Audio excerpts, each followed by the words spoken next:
ערב טוב, אני פרופסור קורי שולמן, אני מנהלת המרכז לאוטיזם באוניברסיטה העברית.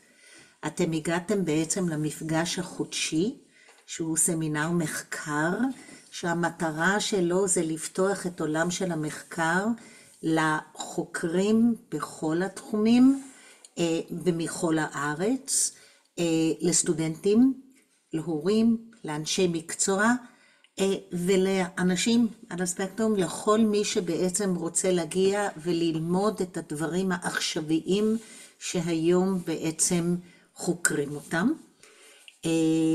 אנחנו מקליטים את הסמינרים שלנו, והם נמצאים באתר של המרכז או בערוץ היוטיוב של המרכז, ואתם יכולים לשמוע גם מה שאנחנו אומרים הערב, אבל גם בעצם בכל אחד מהדברים שאנחנו בעצם מעבירים והעברנו.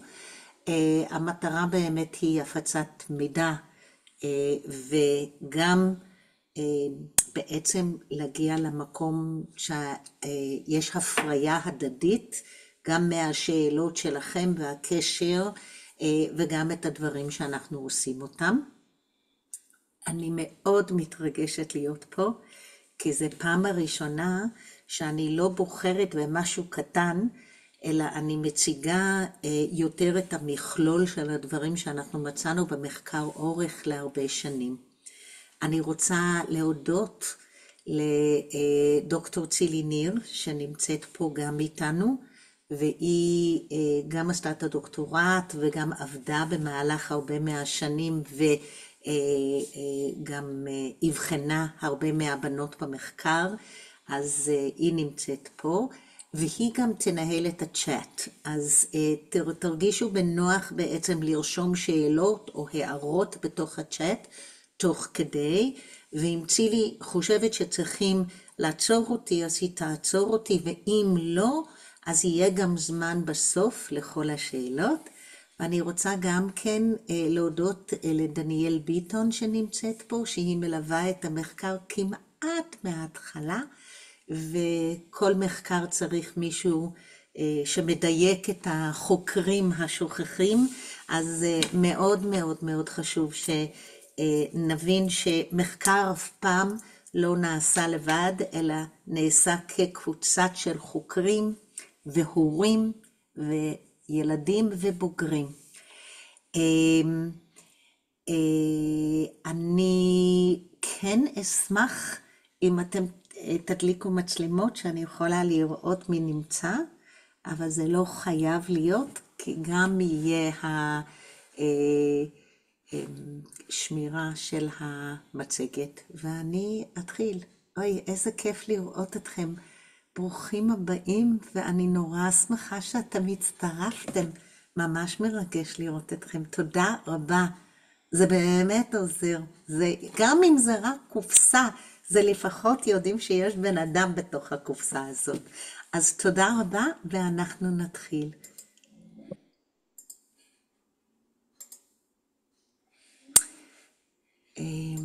טוב.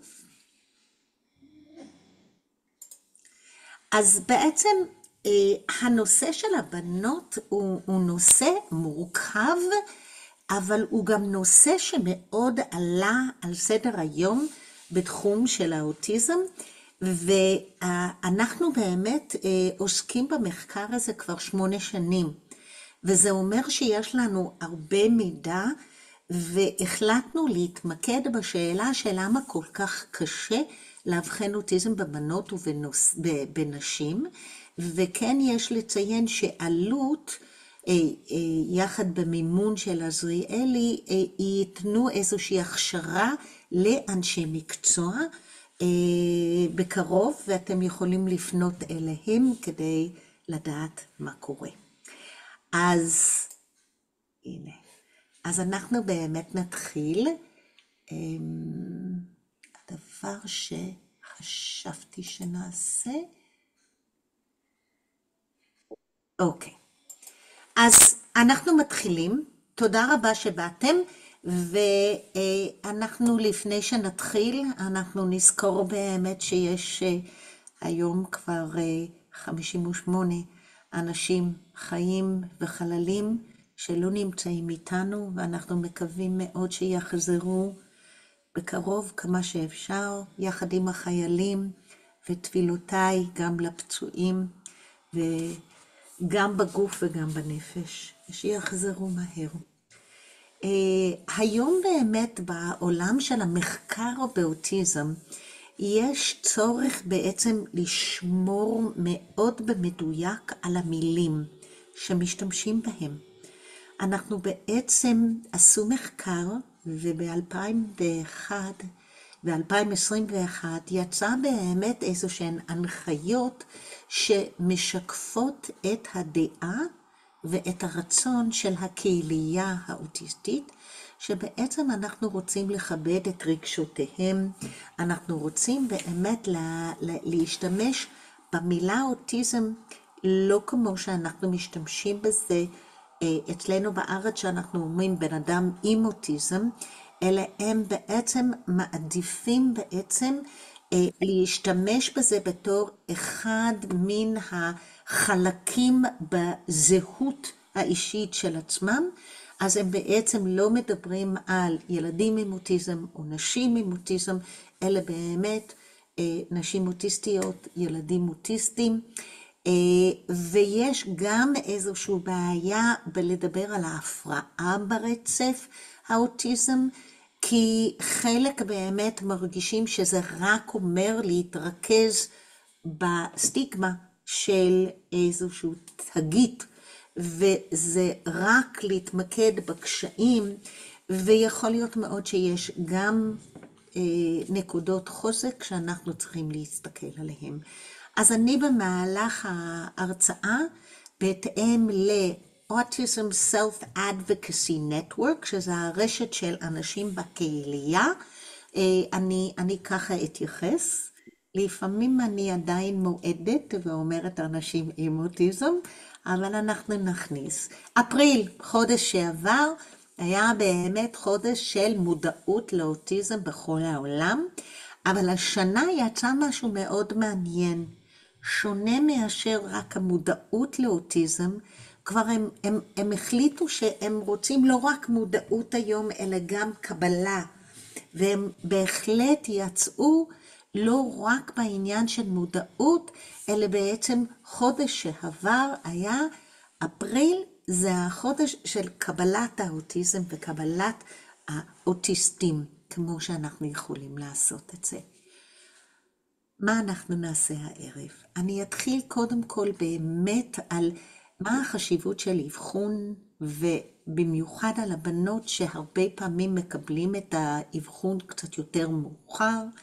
אנחנו נדבר על דברים ספציפיים שקשורים לאבחון של בנות ונשים אוטיסטיות, במטרה באמת להסתמך על מערך מחקר מאוד ארוך ומאוד גדול, כדי ללמוד מה אנחנו בעצם עושים, כי התוצאות והממצאים שקיימים היום הם סותרים אחד את השני.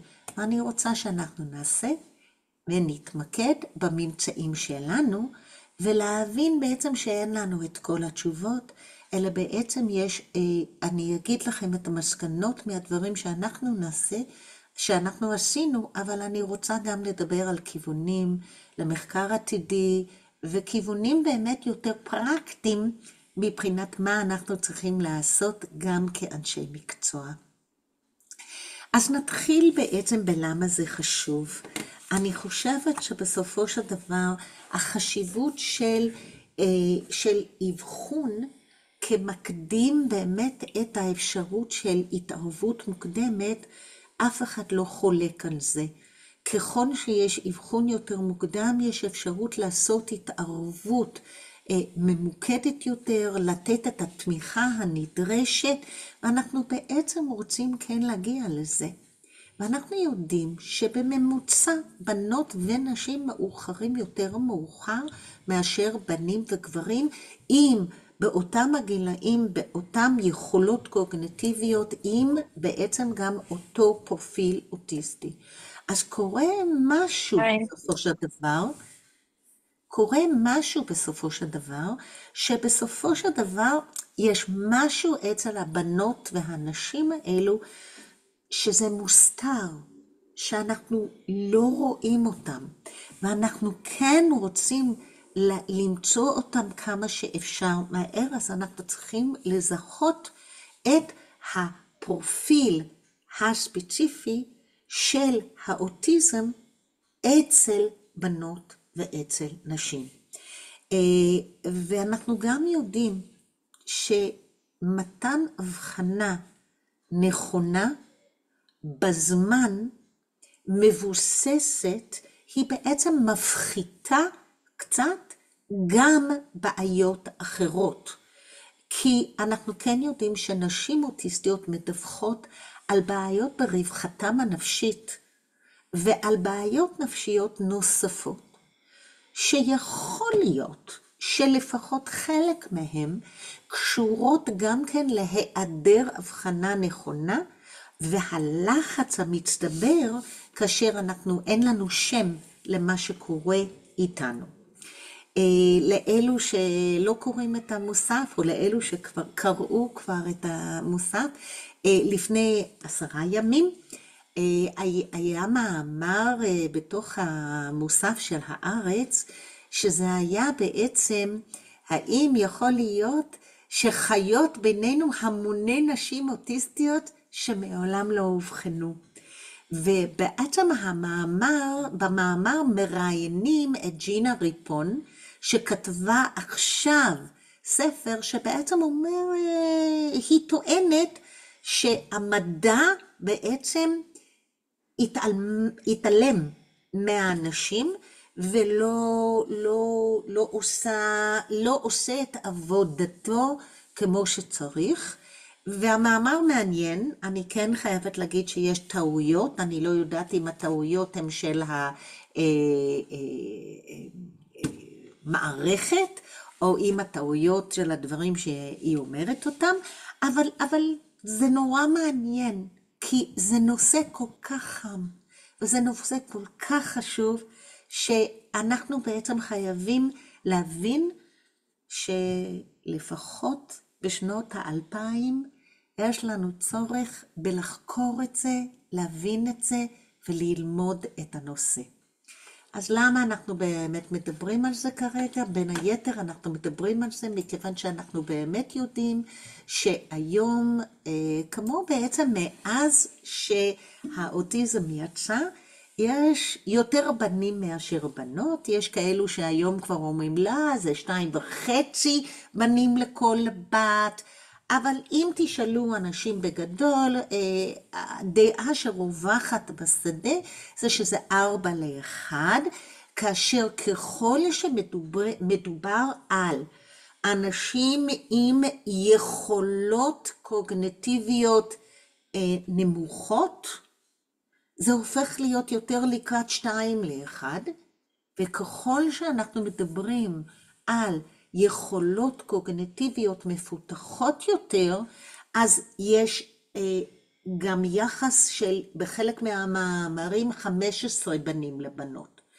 אז יש פה משהו גם שיש דברים שמשחקים בתוך העניין של אבחון האוטיזם, שאנחנו יודעים שאוטיזם זה דבר כל כך הטרוגני, עם כל כך הרבה שונות, שבגדול מה שאנחנו באמת רוצים לעשות, זה להבין לא רק את האוטיזם של בנים, אלא גם את האוטיזם של בנות, כאשר אני אומרת בצורה מאוד מאוד ברורה כרגע, אנחנו צריכים לדעת שזה אותה הגדרה, כי אחרת נקרא לזה משהו אחר. אז זה לא שאנחנו אומרים שיש איזו שהם תסמינים או מאפיינים שהם של בנות ולא של בנים, או של בנים והם לא של בנות, אלא אנחנו צריכים לזכור שיש הבדלים בין בנים ובנות גם ללא אוטיזם. ויש הבדלים שבנות בדרך כלל מדברות יותר מאשר בנים. הבנות יותר מעוניינות להיות בחברה מאשר בנים. וזה לא קשור לאוטיזם.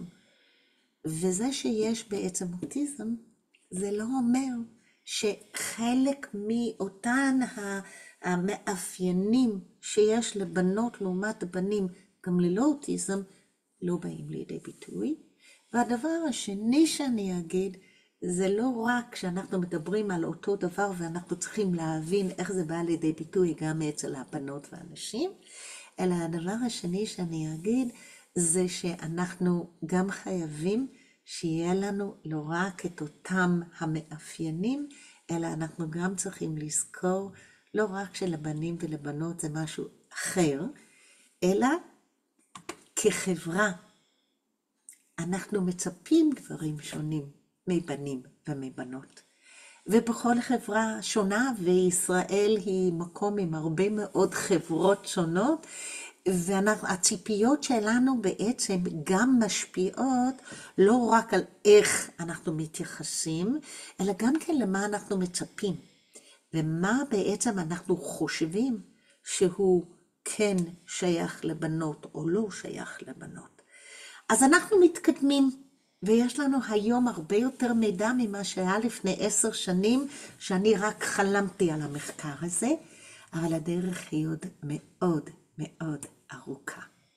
אז מחקרים שכבר יש, ויש למטה את המחקרים הכי עדכניים שאתם יכולים לגשת אליהם ולקרוא בעצמכם, אני כרגע אומרת מה אנחנו כבר יודעים מהמחקר הקיים, שבאמת הביטויים של אוטיזם הם מעט שונים אצל בנים ואצל בנות, כאשר הבנות בעצם בהשוואה לבנים, אני מדברת כרגע עם אוטיזם, לבנות יש קצת יותר מיומנויות משחק בתור ילדים יותר צעירים, אבל כל האינטראקציה החברתית מתבטאת קצת אחרת.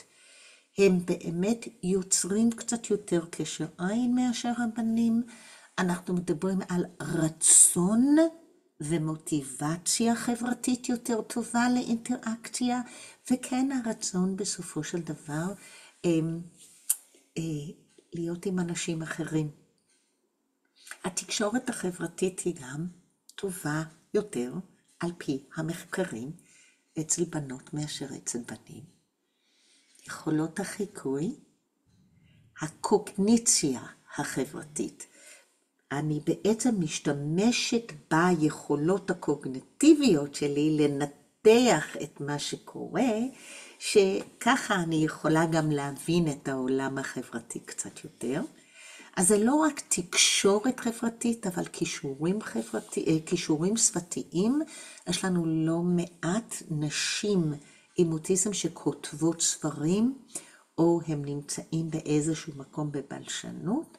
ואנחנו כן, בסופו של דבר, כשאנחנו מסתכלים על זה, יש קצת יותר אמפתיה, קצת יותר מוטיבציה, ואם לא מבינים את הביטוי האוטיסטית בתוך הדברים האלו, אז אנחנו נמשיך לפספס את הבנות האלו, וזה לא מה שאנחנו רוצים.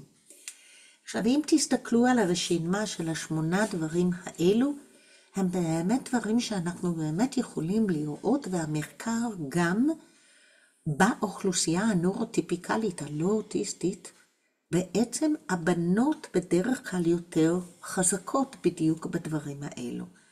אז לכן אני אומרת, אנחנו צריכים לזכור את עצמנו מבחינת איזו ציפיות יש לנו מצד אחד, 2, להכיר בזה שבנות הן באמת אחרות מאשר בנים, ולהבין ולהסתכל על הדברים האלו, כי רוב הדברים האלו הם בגרעין או בבסיס של המאפיינים האוטיסטיים.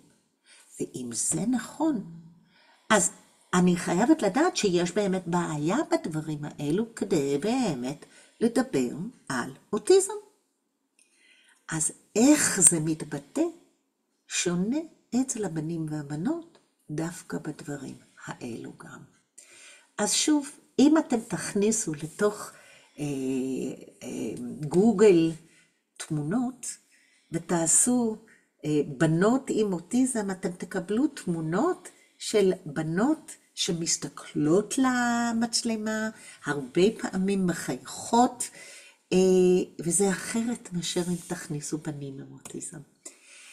אז כרגע אנחנו באמת במצב עדיין, למרות ההתעניינות בדברים שאנחנו מדברים עליהם כרגע, שאנחנו לא תופסים את כל הבנות, בטח לא את כל הנשים, לכן הכותרת של הכתבה בתוך הארץ, המוני נשים שהם לא קיבלו את ההבחנה שלהם, אז אנחנו לא תופסים אותם, אבל יש משהו שאולי חלקם מקבלים הבחנות אחרות, וברגע שיש הבחנה, אז הרבה פעמים מפסיקים בעצם לעשות איזושהי הבחנה נוספת.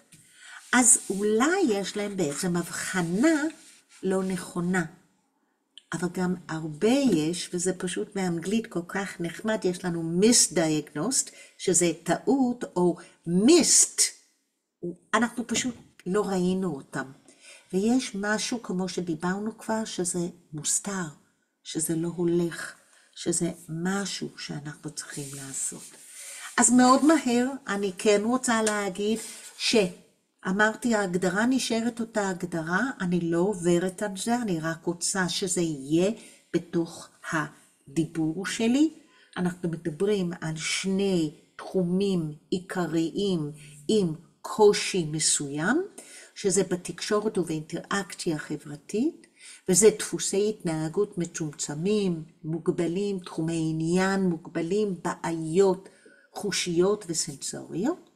צריך, מכיוון שהאוטיזם ביסוד זאת בעיית תקשורת או בעיה חברתית, אז יש וצורך שיהיה אצל כל אחד מהאנשים שהם עם המאפיינים האוטיסטיים, אנחנו מדברים על 3 המאפיינים שקיימים בליקויים בתקשורת ובאינטראקציה חברתית.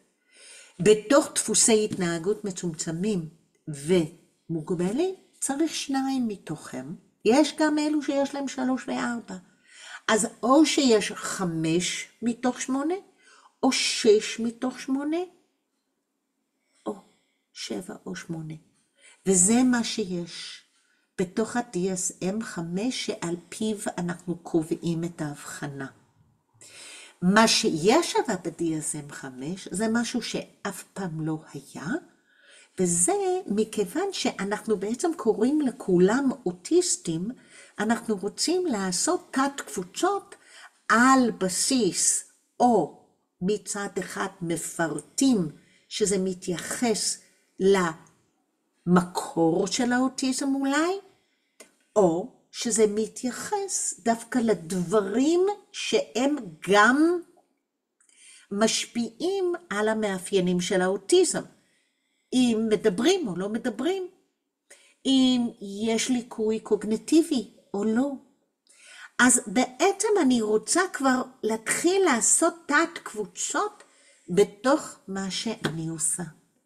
הדבר השלישי והאחרון כרגע שאני אתייחס אליו, כי אני אחזור לזה יותר מאוחר, זה שחדש בתוך ה-DSM-5, אנחנו אמורים להתייחס, להגיד כמה תמיכה נדרשת כדי לתת לאדם את התנאים המקסימליים להתפתח ולתפקד.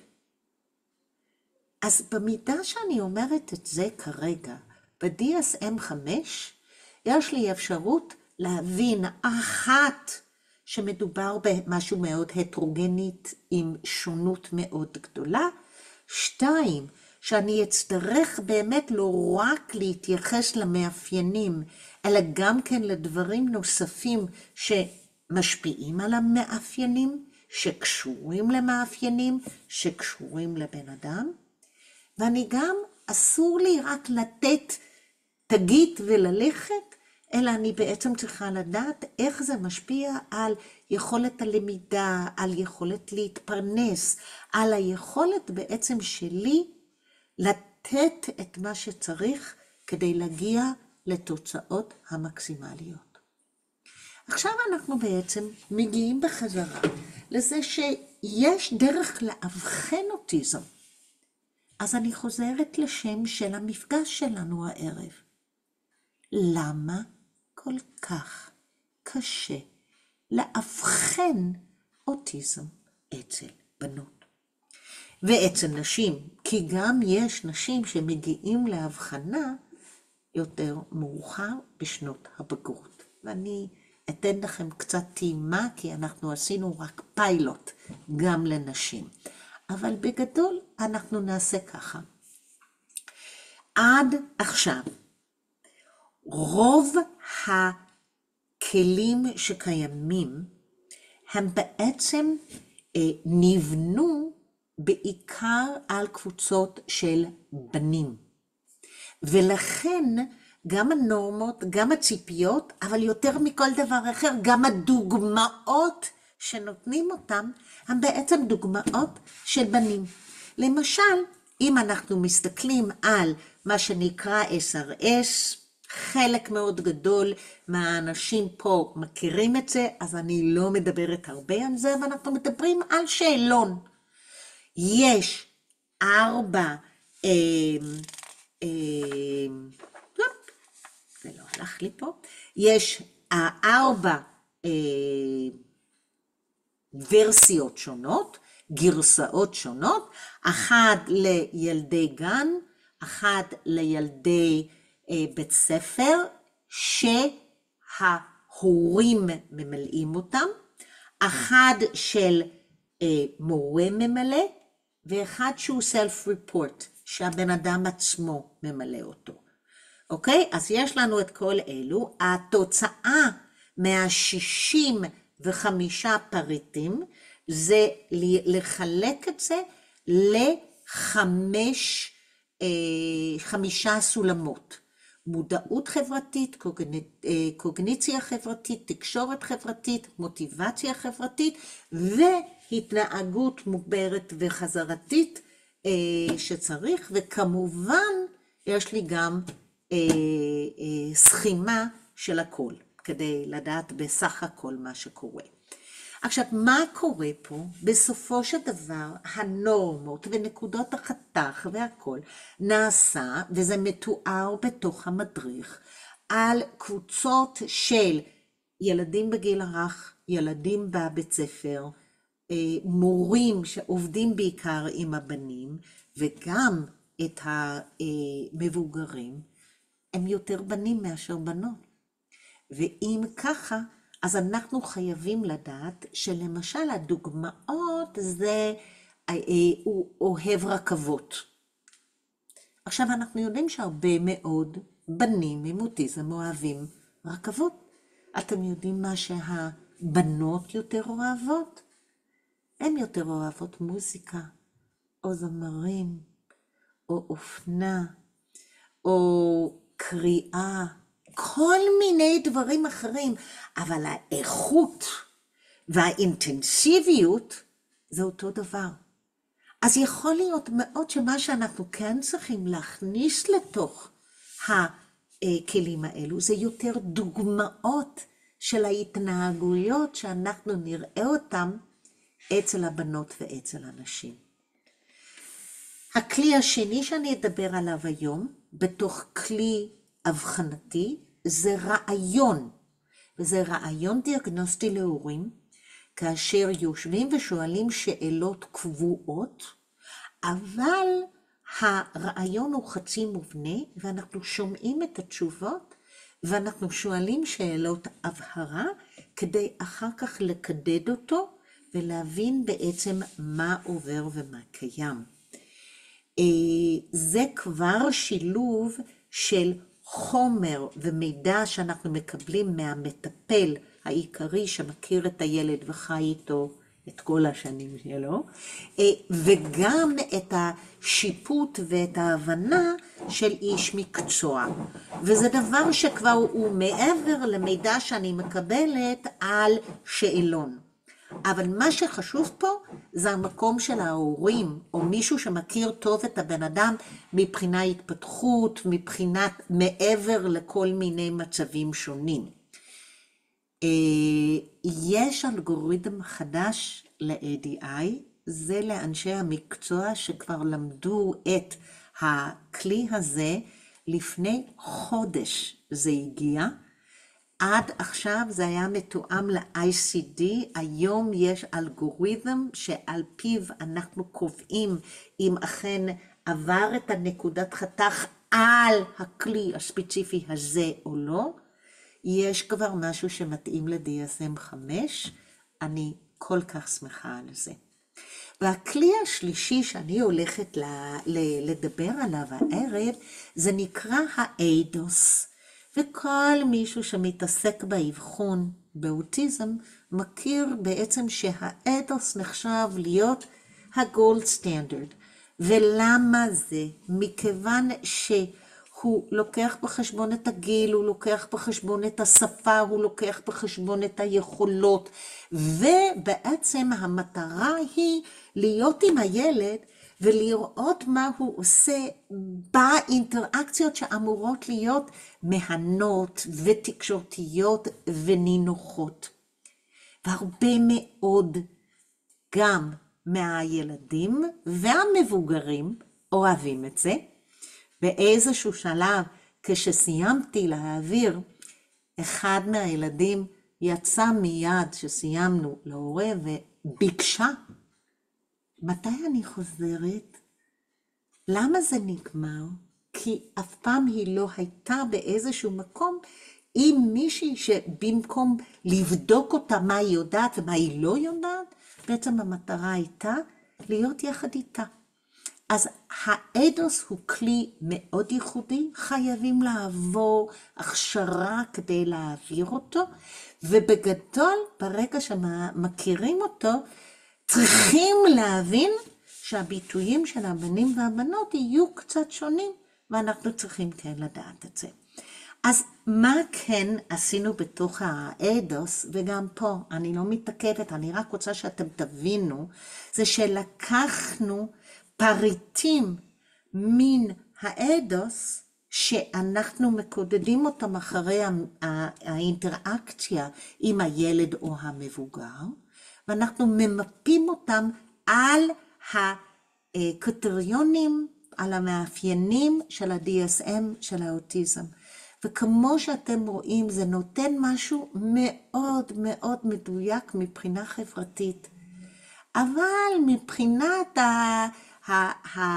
ההתנהגות החזרתית והבעייתית פה, זה קצת פחות טוב. יש לנו רק דבר אחד פה, יש לנו שני דברים שאנחנו יכולים כן לראות אותם, ואנחנו כן בסופו של דבר רואים שלא תמיד אנחנו נראה את הדברים ההתנהגותיים.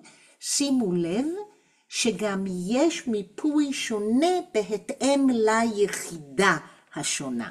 אבל עדיין בתקשורת חברתית ובערבים יש לנו את אותו דפוס שיש לנו בפירוש יותר אפשרות לבחון את היכולות החברתיות.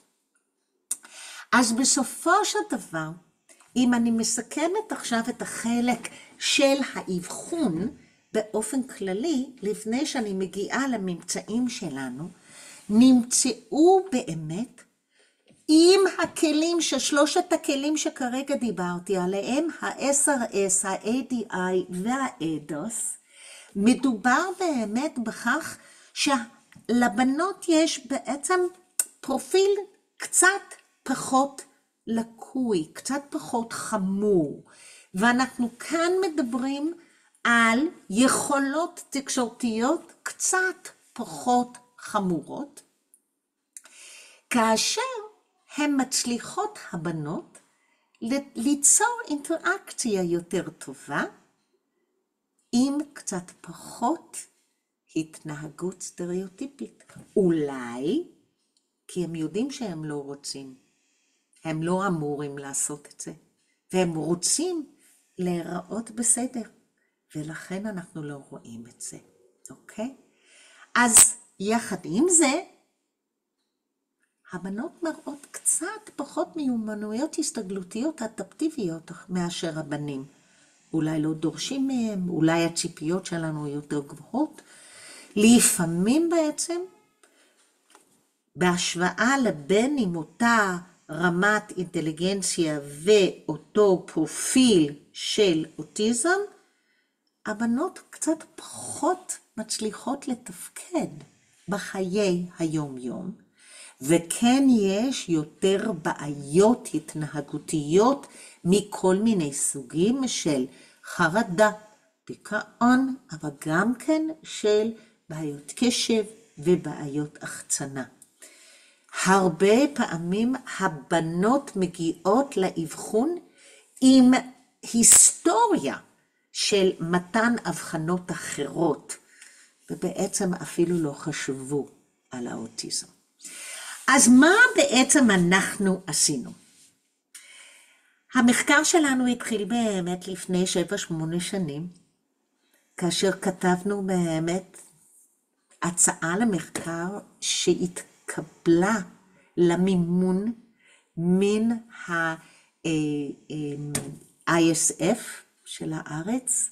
המימון היה למחקר אורך, ואני רוצה הערב לשתף אתכם בפעם הראשונה באמת בממצאים הגדולים של המחקר.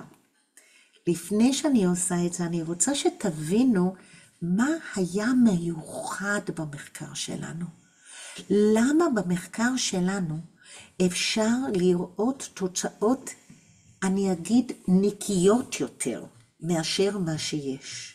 הדבר הראשון הוא שבסופו של דבר המחקר שנעשה מבחוץ בעצם קיבל אנשים עם הבחנה כבר. ואז אולי באמת כבר זה לא ייצוגי של הבנות. מה אנחנו עשינו? בעצם במערך המחקר קיבלנו אנשים עם חשד לאוטיזם. וחבר'ה, מתוך כל מי שאנחנו ראינו, גם היו 25 חבר'ה שהם לא קיבלו מאיתנו את ההבחנה הזאת. ו25 אולי יהיה מספיק כדי לראות מה ההבדל בין אלו שלא קיבלו לעומת אלו שקיבלו. עוד יותר, אנחנו התאמנו מספר בנים ומספר בנות. המחקרים האחרים לפעמים היו באמת 4-1, אז היו לכם, אני לא יודעת, 10 בנות ו30 בנים. היה 75 בנים ו25 בנות. ברגע שאנחנו בעצם עושים אותו מספר, אז אנחנו יכולים כן להגיד שאנחנו באמת משווים ביניהם. והתאמנו אותם. התאמנו אותם בגיל, והתאמנו אותם מבחינת יכולות קוגניטיביות. ומכיוון שאנחנו מדברים בסך הכל על בעיה התפתחותית, אז לקחנו טווח מאוד ארוך של גילים, ואנחנו התחלנו בגיל 3, והמשכנו עד גיל 12 בשנה הראשונה. אבל הכי נחמד, זה גם, אנחנו עשינו מחקר אורך וראינו אותם כל שנה, כדי לראות גם מסלולי התפתחות שונים אולי אצל בנים ובנות, כי אמרו שאולי לבנות יש תוצאות קצת פחות טובות, אז אני רוצה לדעת את זה. ואנחנו חקרנו אחר מצבים נלווים, כמו חרדה, כמו בעיות התנהגותיות, וכמו בעיות קשביות. אז מה באמת עשינו? אני סתם נתתי לכם את זה על קצה המזלג. מה שקורה בעצם זה אנחנו לקחנו אותם לפני וקיבלנו גם הרבה מידע על ממה הם דאגו, למה הם הגיעו, ויכולנו להשתמש בכלים המאוד נפוצים, ולא רק כלי אחד, לא להתבסס רק על האדוס, אלא גם נשווה בין הסגולתיות או הספציפיציות של ה-SRS, ה-ADI וה-ADOS, וגם הרגישות שלהם למצוא גם את הבנות בתוך כל אחד מהמשתתפים שלנו.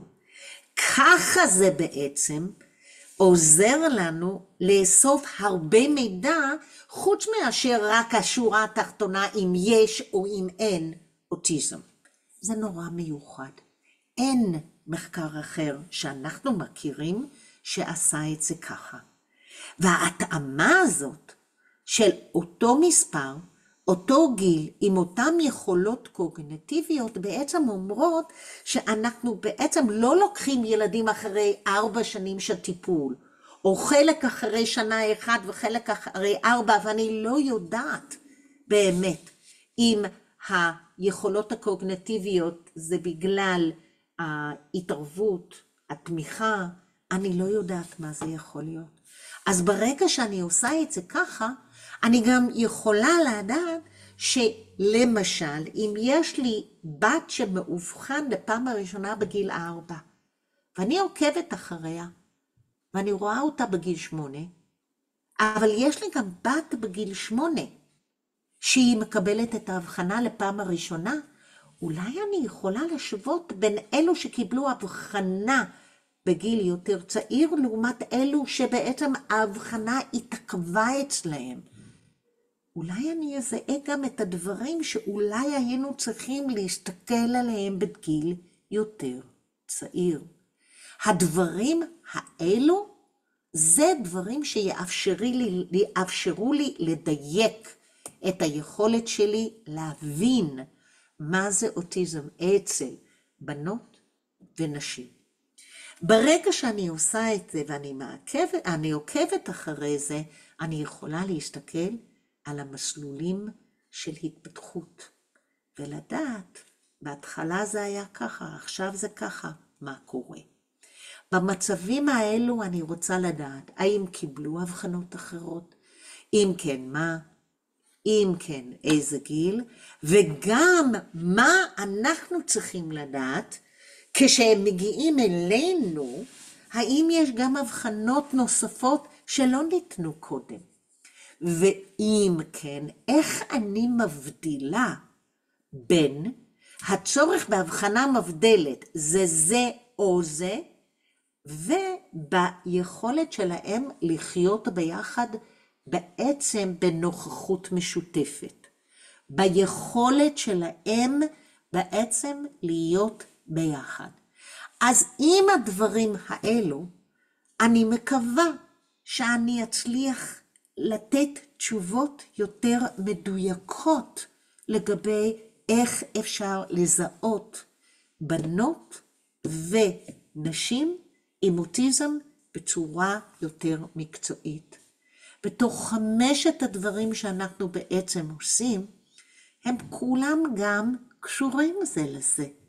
הם כולם בעצם אומרים, אם זה לפני ההבחנה, אז אני אסתכל גם כן על מצבים נלווים, אז אני כבר רואה, אבל היה לה כבר הבחנה, והיא קיבלה התערבות, ואני יכולה גם להשוות בין ההתערבויות.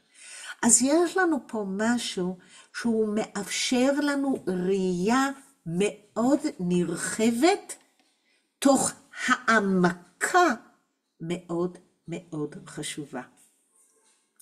חשבתי באמת לתת לכם תרגיל ושכל אחד יחשוב על אחד מה5 הדברים האלו, כדי שנחשוב על מה זה תורם, אבל אנחנו לא נעשה את זה כרגע, כי אני פשוט מתה לספר לכם על המחקר שלנו לכל מה שאנחנו עשינו. אנחנו בעצם אספנו 150 משתתפים, כאשר 34 מהם לא אובחנו עם אוטיזם, או הגיעו עם הבחנה של אוטיזם והיינו צריכים להוציא אותם אחרי שהתחלנו. ואנחנו חילקנו אותם ל4 קבוצות שהם התייחסו לגיל ולמין של המשתתפים. אז יש לנו בנות גיל הרך, בנים גיל הרך, בנות גיל בית ספר ובנים בית ספר. בגדול זה אמור להיות די רצף ולא קטגוריות כאלו, אבל מכיוון שידענו שאנחנו רוצים לשוות ביניהם, אז עשינו את החלוקה הזאת. סך הכל יצאנו עם 120 משתתפים, כאשר, וזה הדבר הכי מעניין מבחינתי, אנחנו בעצם הגענו לזה ה-IQ לוקח בחשבון את הגיל ואת היכולות הקוגניטיביות הנצפות מאותו גיל. ואז בעצם מה שיש לנו בסך הכל זה הבנות בגיל הרך עם IQ ממוצע 85, והבנים 78, והבנות בבית ספר 89, והבנים בבית ספר, שזה באמת הבחנה מאוד מאוחרת לבנים, זה 90. אבל בגדול, אין הבדל משמעותי בין אף אחד מהדברים האלו. כל הילדים שלנו בממוצע היו בתוך תחום הנורמה. מה שכן, בתוך הקבוצה של הבנות הייתה לנו שונות יותר גדולה, זאת היו לנו יותר נמוכות מאשר בנים וגם יותר גבוהות. הייתה בחורה, ילדה אחת בכיתה ב' עם IQ של 154. אז אנחנו באמת, למרות שאני אומרת שהממוצע היא דומה בכל הקבוצות, אני אומרת לכם, השונות בפנים הייתה מאוד גדולה. אז מה אנחנו עשינו? לקחנו באמת את השאלון של ה-SRS, לקחנו את הרעיון עם ההורים, ולקחנו את התצפית או הבדיקה ההתנהגותית של האדוס. והמטרה שלנו הייתה להבין איפה קודם כל יש הבדלים בין הבנים והבנות, ושנית, האם אנחנו יכולים לקחת את המידע הזה כדי לאפשר לנו להבין יותר אוטיזם אצל בנות ואצל נשים, כדי לעזור לאנשי מקצוע, להורים ולבנות ונשים עצמם, ולהבין בעצם מה קורה. זהו, מתחתי אתכם מספיק, עכשיו אנחנו מגיעים לממצאים. והממצאים בעצם הם היו מדהימים. ב-SRS, בין הבנים והבנות, בגדול של כל הבנים וכל הבנות, וגם של כל הקבוצות, זאת אומרת של הצעירים לעומת הגדולים, מכיוון שיש באמת, כמו שאמרתי לכם, גרסה לצעירים וגרסה לגדולים. וואי, אין הבדל בין בנים ובנות. זאת אומרת שהכלי הזה לא מוריד את הבנות, אלא איכשהו כנראה מצליח לתפוס אותם. נהדר, כמה שאנחנו שמחים. אבל מה שעשינו זה שלקחנו item analysis, ניתחנו כל פריט בניסיון לצלול עמוק בתוך 65 פריטים, כדי להבין באמת האם יש דברים ספציפיים שכן יש הבדל ביניהם, והאם חלק מהדברים האלו קשורים לגיל או לא. אז באמת מצאנו, אוקיי, שבגדול, למרות שזה לא היה הבדל משמעותית סטטיסטית, לא הבדל מובהק כמו שאומרים, הבנות היו באמת עם פחות מאפיינים אוטיסטיים, בסך הכל, בתחום החברתי אני מדברת עכשיו, אוקיי? כשאנחנו באמת מדברים על הדברים האלו, הבנים בעצם היו יותר ליקויים בנקודות האלו, או הבנות היו פחות ליקויים בזה, וזה מעדיף להיות לבד. עכשיו שאנחנו חושבים על אוטיזם, לכאורה זה מה שאנחנו חושבים על זה, אבל בנות לא בהכרח מעדיפים להיות לבד. לפעמים הן נמצאות לבד, לפעמים הן נשארות לבד, ולפעמים אפילו יגידו אני מעדיפה להיות לבד. אבל כהצהרה כללית, זה לא כולם יגידו שהם מעדיפים להיות לבד, ורוב הבנים כן יגידו את זה. הבנות פחות מחפשות צדק בעולם, עכשיו, זה לא אומר שהן לא מחפשות צדק. יש משהו שחור לבן, יש משהו אבל זה לא פייר, אבל זה לא זה, אבל זה פחות מהבנים.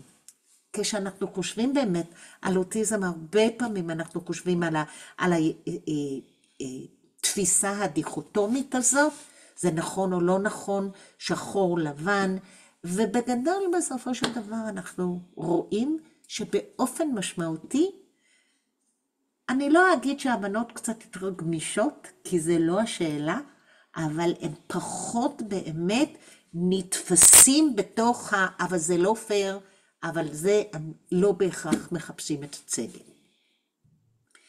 הם מנחמים כשמישהו עצוב, או שמישהו מבקש, או שהם מבינים שמשהו לא בסדר, אוקיי? והן יותר, הבנות, מגיבות יותר למצבי רוח של השני. עכשיו, תכף אני אחזור לזה שבבורד.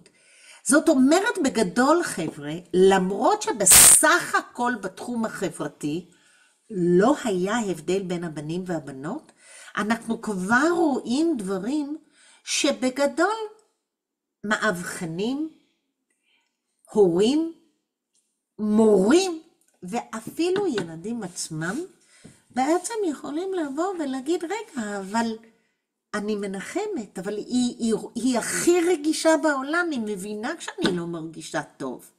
זה נכון, אבל בסך הכל יש לה את הקשיים ששייכים לאוטיזם, ואנחנו חייבים לדעת את זה, אוקיי? הפריט של מתקשה לשמור על קשרים עם מבוגרים לאורך זמן, היה לי מאוד מעניין. כי לידו יש עוד פריט שזה מתקשה לשמור על קשרים עם בני גילם. לא היה הבדל בכלל בין הבנים והבנות במתקשה לשמור על קשרים עם בני גילם. שניהם מתקשים. היה לי חבר, הוא הלך לבית ספר אחר, זה בדיוק. דיברתי עם בחור, לא בת, כן? בין 11 כמעט 12, החבר היחיד שהיה לו עבר לבית ספר אחר. נו, אתם מדברים בטלפון, אתם מתכתבים, יש היום אינסטגרם, לא, הם לא מתראים. יש קושי בלשמור על מערכת יחסים, זה גם אחד מהמאפיינים. אבל בנות מצליחות עם מבוגרים יותר מאשר הבנים. בצורה משמעותית. וזה אומר, חבר'ה, שאנחנו בתור מבוגרים שמאבחנים אוטיזם, אנחנו חייבים בעצם לדעת שאולי משהו יטעה אותנו. עכשיו זה מביא אותנו להשוואה ולמסוך ולכל הדברים האלו. אני לא מדברת על זה פה, יש לנו חומר, אנחנו ננתח גם אותו. אבל כרגע, מה חשוב לנו? זה בעצם להבין שגם יש דברים שמתאים אותנו. לא מתאים באלף, מתאים אותנו בעין, שאנחנו לא תמיד מבינים עד הסוף מה אנחנו אומרים.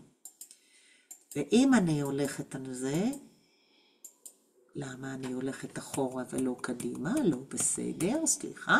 אם אני הולכת לתחום התנהגותי של התנהגות חזרתית ומוגבלת, אז אני בעצם כאן מראה בסך הכל משהו שלא ראיתי בתוך התחום ההתנהגותי, דברים מאוד ספציפיים, שאולי זה אנחנו צריכים לעשות. אנחנו כן יודעים שלחלק מהאנשים עם אוטיזם יש בעיות אינטונציה, לבנות יש את זה פחות, אוקיי? והן מראות יותר דמיון וקצת יותר גמישות בהתייחסות שלהם לחומרים. זאת אומרת בגדול, מה שאנחנו קיבלנו מהממצאים של הניתוח של הפריטים של ה-SRS, זה שאנחנו בהחלט יכולים לפספס אותם מכיוון שהביטויים שלהם בעצם על דברים מסוימים שהם קשורים לקביעת ההבחנה, הם יותר טובים מאשר הבנים. אבל אם ניקח את הסך הכל, אז אנחנו יכולים לראות שאין הבדל בתוצאות של הסך הכל בכלי של ה-SRS. אם אני עוברת ל-ADI, ואני עוברת ל-ADI כרגע, הממצאים הם בעיניי עוד יותר מעניינים, ובזה אני רוצה לעשות. וואי, אני הסתכלתי עכשיו. אני אנסה לעשות קצת יותר מהר, כדי שיהיה לנו יותר זמן גם כן לשאלות. סליחה, אני נכנסת לזה, ואני פשוט רוצה לדבר, כי זה כל כך מעניין מבחינתי. אני אמרתי לכם שחלק מהסיבה שאנחנו לקחנו באמת את העניין של טווח יותר ארוך של גילים, זה מכיוון שאנחנו מדברים באמת על משהו שמתפתח. ובנות מתפתחות אחרת מאשר בנים, וכמו שאנחנו יכולים להגיד שבנות יכולות להיות קלפטיות מאוד קטנות והכל, בכל זאת יש משהו באינטראקציות חברתיות שיכול להיות מאוד שאנחנו נראה הבדלים גם בין הגילים.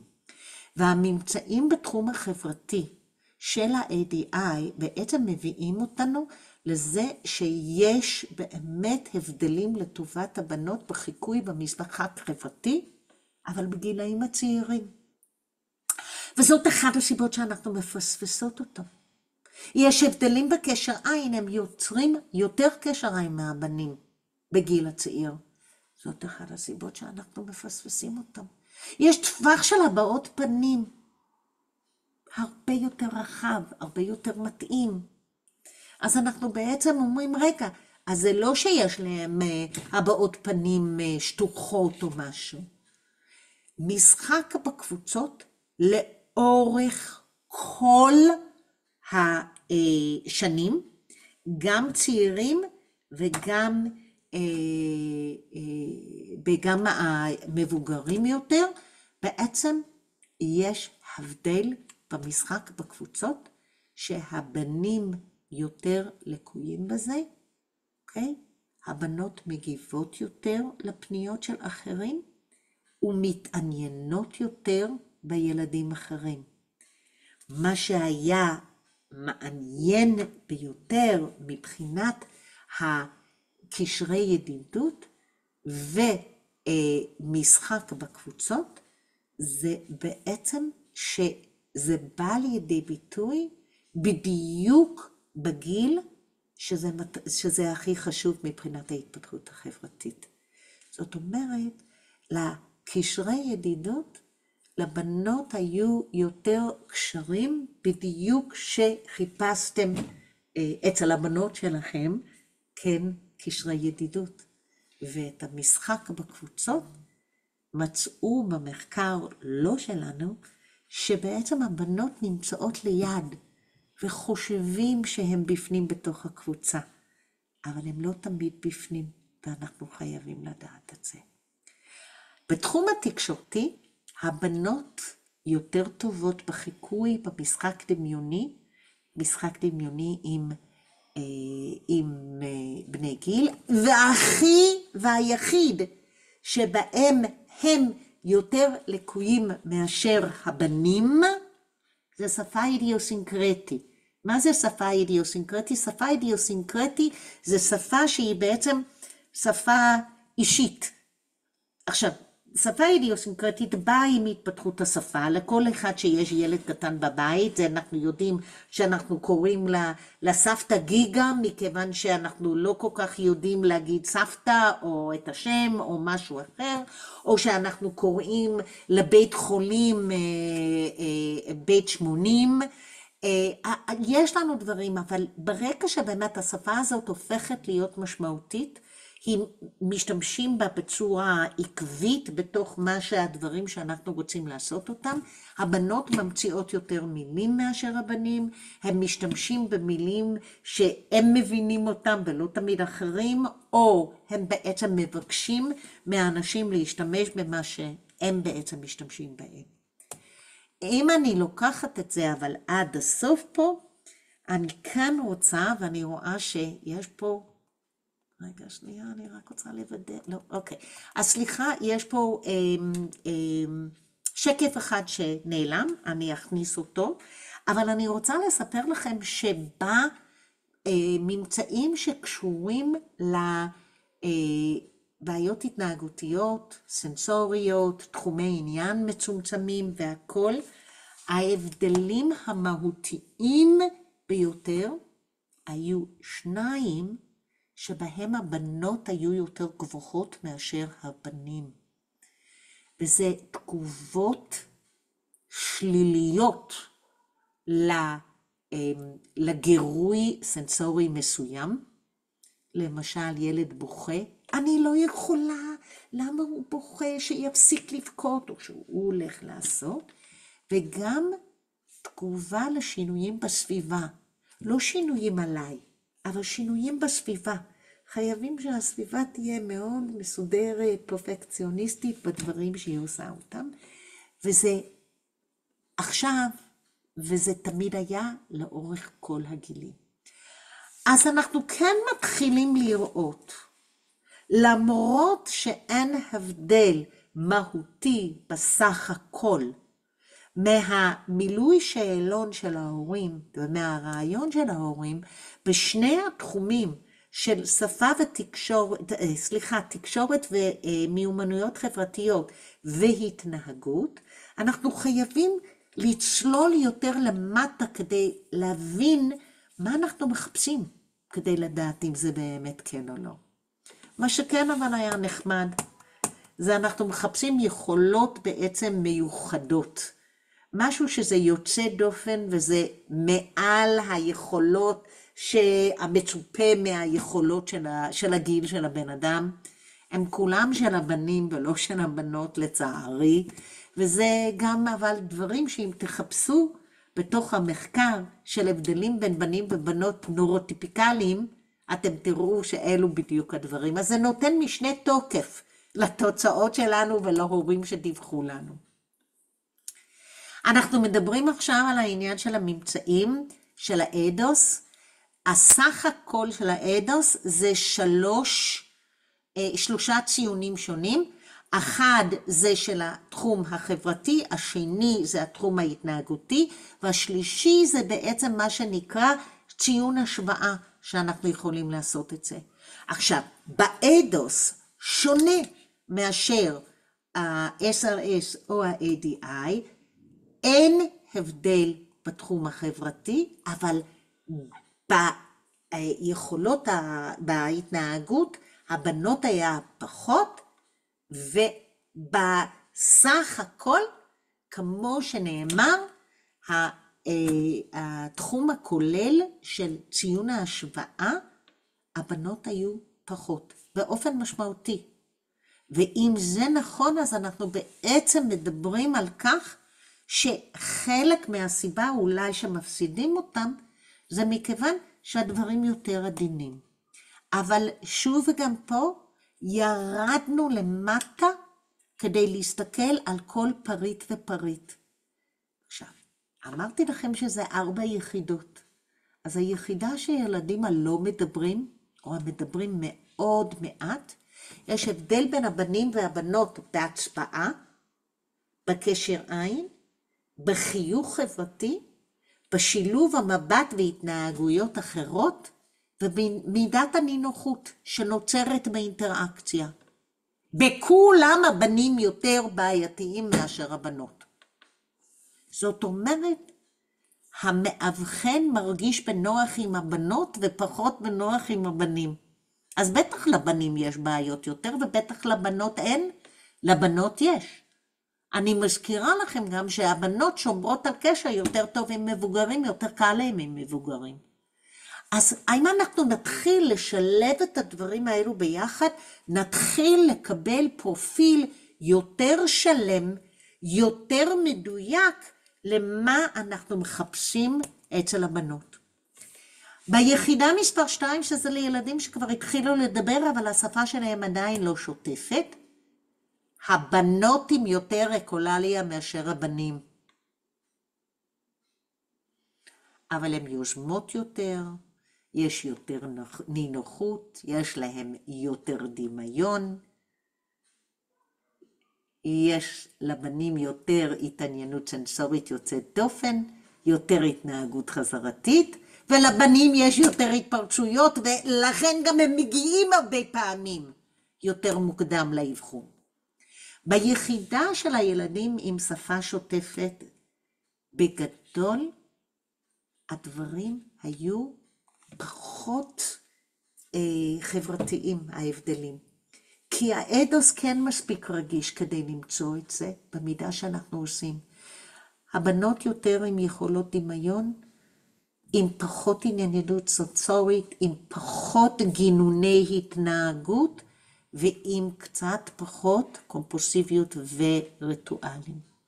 אם אנחנו נסתכל על זה ככה, המסקנות שלנו היא בעצם, אולי קשה להבחן את הבנות ואת הנשים, מכיוון שמה שאנחנו בכלל באוטיזם חושבים עליו כאוטיזם, זה עם איזושהי הטיה גברית של הביטויים אצל הבנים.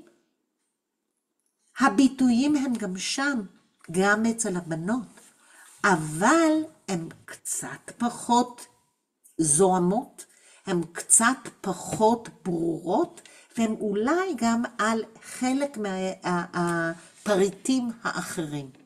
אבל הכלים שאנחנו משתמשים בהם כדי לאבחן אוטיזם היום, למרות שהם מתבססים על דגמים זכריים, הם הצליחו למצוא את הבנות האלו, אוקיי? ולזכור שזה תלוי גם מה אנחנו, בתור הורים, בתור מאבחנים, ובתור חוקרים, מצפים מבנים ומבנות. אז אחד הדרכים שאולי כדאי לעשות, זה בעצם להתחיל לפתח כלים שמחפשים דווקא את הביטויים של הבנות. וטוני אטווד פיתח כלי, ורטו טיפחה כלי, והם מתורגמים לעברית ואפשר להשתמש בהם, ואם אנחנו נשתמש, ואנחנו השתמשנו בזה במחקר, אולי נתחיל להגיע לאיזו שהן דוגמאות יותר ברורות, שאנחנו יכולים גם ללמד את המאבחנים, ואנחנו יכולים כן לדעת את זה. אוקיי? מה שברור זה שזה מאותם הסוגיות, ואותם הדאגות, ואותם הדברים. אז מה שאנחנו צריכים, זה מודעות אצל אנשי מקצוע. מודעות לדעות הכתומות שלנו ולציפיות שלנו. כי יש הבדלים ביולוגיים, התפתחותיים, ואנחנו חייבים להכיר בהם. אז מה אנחנו רוצים להגיד לאנשי המקצוע? מה אתם צריכים בעצם לדעת כשחוקרים אוטיזם, כשמאבחנים אוטיזם אצל בנות ונשים, ובתור הורים או חברים אוקיי? יש מיומנויות שפתיות טובות יותר, אבל יש קצת קושי בלפטפט. לפעמים מפטפטים ולא יודעים שזה פטפוט, לא יודעים איך לעצור את זה, אבל את החלק החברתי של להשתמש בשפה רק למטרה כזאת, אוקיי? יש באמת ממצאים אמפיריים שאומרים לנו את הדברים האלו, שאנחנו חייבים לדעת אותם. אז אני כן בעצם רוצה להגיד לכם, שחיפשתי גם כל מיני דוגמאות שונות שיכולתי לעשות. אז הרצף האוטיזם הוא אדיר, והוא מורכב באופן יפה. כי בעצם חלק אפשר להבחן אותם מאוד בקלות, וחלק בעצם האוטיזם שלהם זה כמו פריזמה. הוא שם. אבל בעצם לא רואים אותו עד שאיש או אשת המקצוע שמבין מזה ומוכשר בצורה הנכונה, בעצם מקרין את המידע שלו ואת האור שלו על האוטיזם. ורק אז רואים את הצבעים ואת המורכבויות, ואם רואים אותם, אפשר גם להבין אותם. וזאת המטרה שלנו. המטרה היא להבין. אז בואו נחזור רגע, בתור קרבה לסיום, בואו נחזור כרגע להתחלה של הערב, שאמרנו למה זה כל כך קשה להבחן אוטיזם בבנות ובנשים. אז הדבר הראשון הוא בעצם זה שהמודעות שלנו נמוכה. והאבחון מתבסס בעצם על דיווחים או תצפיות, אין לנו איזשהו מבחן ספציפית. והדברים האלו בסופו של דבר הם שונים אצל כולנו. אבל כן ב-DSM, אמרתי לכם שאני חוזרת לזה, יש באמת איזושהי הכרה בכך שבה אצל נשים ובנות, בלי קושי אינטלקטואלי, זאת אומרת עם IQ כמו שהיה אצלנו, בגדול האוטיזם מתבטא בצורה יותר עדינה, ואולי יפספסו אותו. והם אומרים את זה כי הם רוצים שיכירו בזה ולא לפספס את זה. אם אין לנו בדיקה פיזיולוגית, ואין לנו מספיק דוגמאות לביטויים אצל נשים ואצל בנות, איך החיים שלהם, אז בעצם אין הנחיות לגבי מה אנחנו מצפים ואיך אנחנו צריכים לעשות את זה. אז גם ה-DSM וגם ה-ICD בעצם הם חייבים לתת לנו יותר הנחיות למה אנחנו צריכים לעשות עם הבנות. איך אנחנו יכולים לעבוד, כי אם הן שונות, אז גם צריכים לעבוד איתם אחרת. אז בגדול אם אנחנו חושבים על זה, זה בא מקודם כל ההבנה של אוטיזם.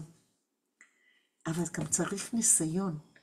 ככל שמכירים יותר בנות, ככל שמקשיבים ליותר בנות, ככל שבעצם מבינים שבת אוטיסטית היא שונה מבין אוטיסטים, אבל הם שניהם עם אוטיזם, בסדר? וכן, יש צורך בניסיון מצטבר לאיזשהו ותק בקביעת ההבחנה. אני רוצה לא לסיים מבלי, אני רוצה לסיים רק אחרי שאני מזהירה אותנו, ולזכור שבסופו דבר שהבנות הן יותר בעצם בסיכון. הן בסיכון בעצם מכיוון שאנחנו חייבים להגיע לזה שכמו עם כל בת, אם הם לא מבינים את האינטראקציה ויש להם סקריפטס כאלו, שהם בעצם רוצים שיואבו אותם, הם רוצים לעשות, אבל אין בעצם את ההבנה המאוד מעמיקה, הם יכולים להיות הקורבנות לפגיעות או לפוגענות מסוימת, אוקיי? הם לא רואים את הנולד. גם שאנחנו מנסים ללמד ולהגיד, את חכמה, למה את לא חשבת שאם את מורידה את זה אז? ובסופו של דבר, ההדדיות והגמישות, לפעמים, הקשיים בזה, לפעמים מתבטא בשליטה, ולא אוהבים נשים שולטים. וזה בעייתי שאנחנו צריכים לזכור את זה להבין, כי לפעמים יש איזשהו קושי בלהבדיל בין מה אני רוצה ומה שבאמת קיים, או בין המציאות ובין הדמיון, ויש באמת הרבה פנטזיות. אז אני כן אומרת שסמר בישופ אני באמת לומדת ממנה המון המון המון, והיא באמת פעם אמרה שפעם היא פגשה ילדה בת 6, שנראתה לה עם יכולות חברתיות נורא נורא נורא טובות. היא התייחסה בהתאם לדרישות, אוקיי? סמר אמרה, שלום, אני סמר, היא אפילו נתנה לה מחמאה, היא בצורה מאוד מנומסת, ענתה על כל השאלות, והיא בעצם חשבה מה היא עושה פה אצלי. אבל כשהיא פגשה אותה פעם נוספת לאחר כמה ימים, היא בעצם הבינה, כי זה היה כמעט אותו תסריט. עכשיו אני אומרת את זה שאני גם לא חושבת שצריכים להבחן ילדים תוך מפגש אחד בכל מקרה, וגם לא עם כלי אחד. אבל ברור שעם בנות, שזה עדין, ואפשר לפספס את זה, אנחנו חייבים להכיר ולראות מה מתפתח ומה אנחנו יודעים יותר ואיך קורה. דקותיים אני רוצה לדבר שנייה על העניין של בוגרות, אוקיי? אני קטוביץ אמרה שהדבר בעצם שעוזר לה בלהבין את האוטיזם של עצמה, זה אני מפספסת את מה שכל אחד אחר תופס, ואני תופסת את מה שכל אחד אחר מפספס.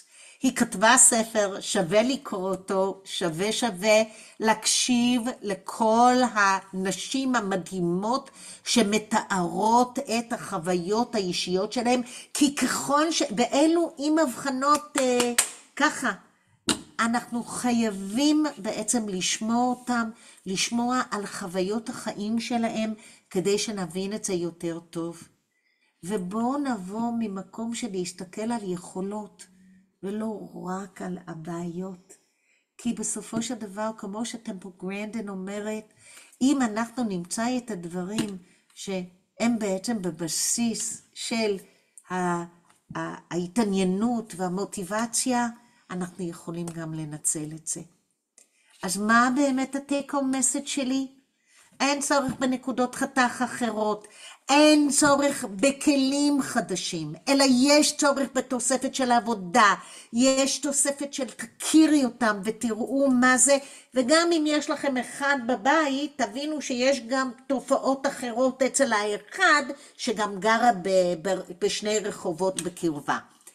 אנחנו צריכים באמת להבין מי אנחנו ומה אנחנו מצפים מבנות לעומת בנים, מה אנחנו רואים, איך אנחנו מפרשים את ההתנהגות של הדברים האלו, כי ברגע שאנחנו מבינים את הביטויים האלו ואת הדברים שנמצאים בנו, אנחנו נבין את החוויה האוטיסטית. כי בסך הכל, אם לא נבין את זה, ולא נאבחן את זה, אנחנו בעצם אומרים שהם לא חשובים. ואם אנחנו לא מאבחנים אותם מוקדם יחסית, אז הם בעצם מצאו דרך להתמודד. וזה עולה ביוקר, או בבדידות, או במצבים של רווחה נפשית ובעיות נפשיות. אני מצטערת אם דיברתי יותר מדי זמן, אבל אני כן אומרת לכם שזאת הייתה לי חוויה לארגן את החומר בשבילכם, ולפחות יש לנו קצת זמן לכמה שאלות. צילי, אני אבקש כן, קורי, להנחות אז קצת. כן, אז אני אלך קודם לשאלות שעלו בצ'אט. רגע. אה, אז מי ששאל לגבי ההרצאה, אז היא תעלה כן, לאתר אמרתי את זה של המרכז. בהתחלה, כן, זה... אבל יש אנשים שהגיעו אחרי שאמרת את זה. אוקיי, בסדר. אה, אוקיי, אז ככה. שאלה, יש מישהי שביקשה אם יש מאמרים על כלי אבחון לפי ה-DSM-5, אז קורי, אם יש לך רעיון למאמרים או משהו, אפשר יהיה לעלות לאתר. כן. אוקיי, שאלה שנשאלת לגבי התפתחות חברתית שנראית תקינה לעין, ובעצם ופתאום היא נראית יותר אצל בנות או פחות אצל בנות. וגם יש שאלה לגבי המודולה 3 של האדוס, מה לגבי ההתייחסות למחוות, להבעות פנים, לקשר עין. שאלה נוספת זה לגבי הורים, איש טיפול ששואל לגבי הורים שבגלל שהמאפיינים הם חמקמקים, ההורים חוששים לגשת לאבחון, מה אפשר לעשות? רגע, אני לא אעשה רשימה כזאת, בואו תתני לי אוקיי, קצת לענות, ואני אז אשתדל. תעני על השתיים הראשונות, כן. אוקיי, אני אנסה קצת לעשות. אני חושבת, אני מתחילה עם החלק הזה. החמקמקיות יכולה גם להיות לצערי הרב, גם כאשר המאפיינים הם מאוד בולטים. אנחנו באמת נותנים כל מיני הסברים לדברים שאנחנו רואים אותם, ואנחנו צריכים להבין את זה גם כן, ולפגוש את ההורה וגם את הילד וגם את הבוגר במקום איפה שהוא נמצא. ואני חושבת שזה דבר שמאוד חשוב לנו לדעת. יש לנו גם מורים, יש לנו גם הורים, יש לנו גם ילדים, יש לנו גם בוגרים, וחלק מאוד גדול של הדבר הוא לבדוק יחד עם הבן אדם, רגע, מחפשים עזרה? אז אפשר גם עזרה גם בלי הבחנה, ולראות מתי ואיך שהם מוכנים. באותה מידה זה להתחיל באמת בלתאר את מה שאנחנו רואים, ולהבין ולהביא את זה ולהגיד, הדברים האלו הם יכולים בעצם לחלוף הכל, אבל בניסיון שלי, אנחנו צריכים בעצם לסייע. כי אם זה היה כן חולף בעצמו, זה כבר היה חולף וזה לא, ואנחנו צריכים לעזור קצת. ואז יש את המקום שאנחנו נגיד, הנה העזרה, אנחנו מצפים לראות x, y, z במידה שאנחנו נעשה את זה, ואם לא, אז אנחנו צריכים לחשוב על מה עוד זה יכול להיות, ולעוד איך אנחנו יכולים לעשות את זה. וזה מביא אותי גם כן לשאלה לגבי יחידה 3 של האדוס. בסופו של דבר מה שאנחנו כן יכולים להגיד על זה, ואני מדברת כרגע קצת בקצרה וקצת בראשי פרקים, למישהו שרוצה לכתוב אני אשמח לפרט עוד יותר. אבל בגדול אנחנו כן חייבים כדי לתת את ההבחנה של אוטיזם על פי ה-DSM, את העניין של הבעיה איכשהו בהבעות פנים או בקשר עין או בג'סטות, כי זה תקשורת לא מילולית ואנחנו צריכים לעשות אותו. יש פה 3 נקודות חשובות שעולות מתוך השאלה. הדבר הראשון הוא שאני לא צריכה דווקא את זה באדוס כדי לעבור את הקאט-אוף של האדוס ולתת הבחנה. אני יכולה כן להגיד שבאדוס לא היה לו קשר עין והבעות פנים מעולים, אבל במהלך האבחונים הנוספים או בזמן חופשי, הפנים היו שטוחות. כי ההתאמה ל-DSM היא מכל ההיכרות. ולכן אנחנו לא מסתמכים אך ורק, לא על כלי אחד ולא על מפגש אחד. אז הנקודה הראשונה היא, אפשר שזה לא יבוא לידי ביטוי באדוס, אבל זה כן יהיה בתוך ה-DSM. הנקודה השנייה היא שיש משהו ביחידה מספר 3, שהוא לא רק ג'סטות, הבעות פנים וקשר עין, אלא זה השילוב ביניהם. ובדרך כלל גם לאלה שיש קשר עין טוב או ג'סטות טובים או טובות או הבעות פנים יחסית בסדר, השילוב ביניהם לא הכי מוצלח. אני מדברת, אני מסתכלת עליכם ואני עושה ג'סטות, אוקיי? אנחנו אמורים כן להגיע למשהו בסגנון הזה, אז אם אתם מחפשים משהו בתוך יחידה 3, אפשר גם שמה למצוא את זה. אבל הדבר השלישי הוא, ואולי זה המשפט הכי חשוב, וזה גם יכול להתייחס לחלק מהשאלות האחרות שלכם, זה בסופו של דבר אנחנו כן מדברים על איכות, אינטנסיביות ותדירות. אם זה קורה פחות, אבל האיכות בסדר, זה לא מספיק טוב לי. זה צריך לקרות מתי שאני מצפה שזה יקרה. אבל אם זה קורה המון, אבל האיכות לא הכי טובה, בסופו של דבר גם זה לא בסדר. והאינטנסיביות בדברים האלו זה דבר מאוד מאוד חשוב, כי הרבה פעמים זה דווקא האינטנסיביות היא זאת בעצם שלא טיפיקלי, ואז אנחנו יכולים לעשות את זה. אני מקווה שזה עזר. כן. מצוין. רויטל? עוד שאלה, זאת תהיה השאלה האחרונה. הרימה את היד, כן, בבקשה. היי, אני נתקלת, אני מלווה הרבה מאוד משפחות ואני נתקלת במצב שבו בגלל שההורים כנראה בעצמם גם אוטיסטים, מאוד קשה להם לראות את הדברים ולהתייחס לזה בתור משהו שיש פה איזה משהו שונה שצריך להסתכל עליו.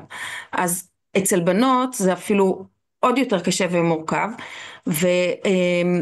והבעיה היא שכשההורים נדרשים למלא את השאלונים על הילדים, אז אם עוד אצל הבנים יש דברים יחסית ברורים, שגם אם מורה הוא אוטיסט וזה לא נראה לו כמו דברים שהוא היה שם לב אליהם, אצל בנות זה אפילו עוד יותר מורכב. והשאלה שלי זה איך אפשר להתגבר על הנושא של שאלוני הורים, כשההורה בגלל שהוא בעצמו אוטיסט, המילוי של השאלון שלו הוא לא מדויק, אני לא יודעת בדיוק איך להגיד את זה. אז אני מבינה לחלוטין מאיפה שבאה השאלה. אני אזהר תמיד בלהגיד, כנראה גם הם אוטיסטים. יכול להיות מאוד שגם חוסר היכולת שלהם לראות ולהבין את ההתנהגות של הילדים שלהם, זה בא מדיכאון לאחר לידה של ילד יותר צעיר. יכול להיות מאוד שזה בא ממשהו אחר. אם אתם באמת חושבים שיש פה משהו שצריך לברר מבחינת התפקוד ההורי, ההבנה ההורית והכל, אני חושבת שזה מאוד חשוב לעשות את זה גם כן, אבל זה שתי שאלות שונות. אני כן חושבת שאני לפחות נותנת את השאלונים.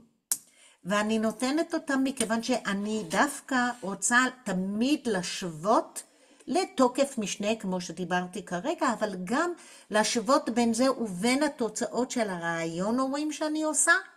וברגע שאני יושבת איתם, ואלו שעושים את ה-ADI יכולים להגיד את זה בצורה מאוד ברורה, אני לא יכולה לסמוך על מה שהיא אומרת. היא לא רואה את הילד. כשאני שואלת שאלה, היא אומרת, איך אני יכולה לדעת את זה? או הם מתווכחים ביניהם, כי הם לא מבינים בכלל על מה מדובר וכו'. אז כדי לדעת באמת את היכולת של עד כמה אני יכולה או לא יכולה לסמוך על השאלון, לא פוסל ממני לקבל את האינפורמציה הזאת. אז זה דבר אחד.